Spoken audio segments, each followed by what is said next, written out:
Hey guys, welcome back to a new video here, and we got some pretty interesting information overnight coming out of Israel that Prime Minister Netanyahu was actually subject to an assassination attempt at his summer home in, I believe, Caesarea. I don't know the pronunciation of the place, but there was an assassination attempt. At least that's how it's being described by Israeli press and media as well as the government. But now, it's pretty interesting. There's a number of things.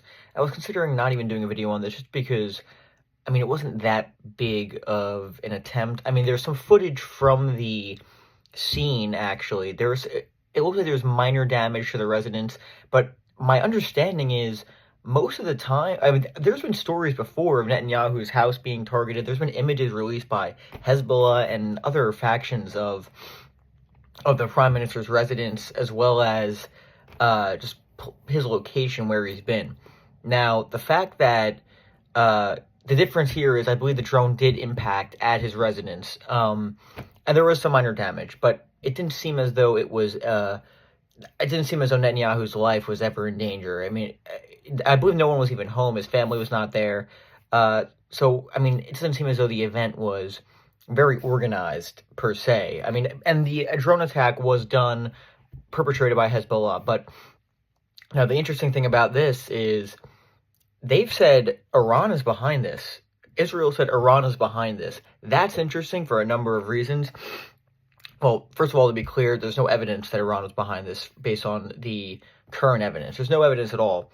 But they'll also say Hezbollah is the number one proxy of Iran, therefore Iran is responsible. So that's one argument made by the Israelis. But again, as I said, it didn't seem as though it was a very organized attempt, but there was an attempt. Now, they also said this could affect the response from Israel on Iran for the ballistic missile attack. Now, that's interesting for a number of reasons, because that means, it might be more of an intense response because of this assassination attempt on Netanyahu. But in my personal opinion, I think I would not be shocked if they just use this as more of a pretext because again, it's been reported that there's no intention of striking nuclear facilities as of now, at least. Now, I do wonder with this attack, are they going to hit their nuclear facilities or their oil facilities now and use this as a sort of pretext? I think that's something that has to be considered, and I think it's definitely possible. I'm going to be honest, I'm pretty surprised. I mean, we've been talking about it for a while now. It's pretty interesting. It's been weeks, and we still see no attack. We're 2 weeks out, a little over 2 weeks from the U.S. presidential election. You have to wonder, like, when is it coming? You have to imagine soon, but this only ramps things up. It's certainly an escalation. Now, when will the attack on Iran occur from Israel? It's unclear, but it seems as though that they might use the Israelis, as a sort of pretext for an even bigger attack than was even initially anticipated. So that's my headline, I think, guys. I think this might be a bigger attack on Iran because of this this assassination attempt by Hezbollah on the Netanyahu residence. And also, to be clear, the Iranian government has also denied this. Their mission to the UN released a statement saying that they had no knowledge. I mean, who knows? And again, as I said, I think there'd be more credence to the idea that Iran was behind this, but it didn't seem like a very organized attempt. I mean, Netanyahu, no one was even home, and it was a summer residence. It wasn't his primary residence. So if it was an actual very serious attempt, it certainly wasn't a very good one. It wasn't very organized whatsoever.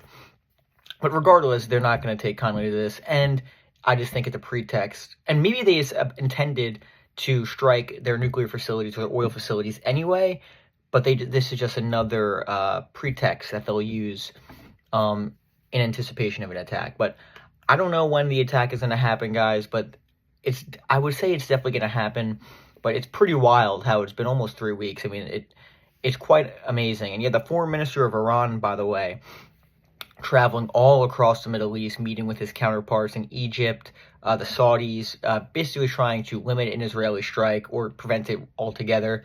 Does not seem as though that's going to be successful, but then again, it is interesting that we've seen such a long delay in the attack preparations by Israel. But we'll see what happens. And again, guys, right when an attack occurs, I will come to you with immediate coverage and let you guys know what's going on. So that's what I got for you guys today. Pretty interesting news.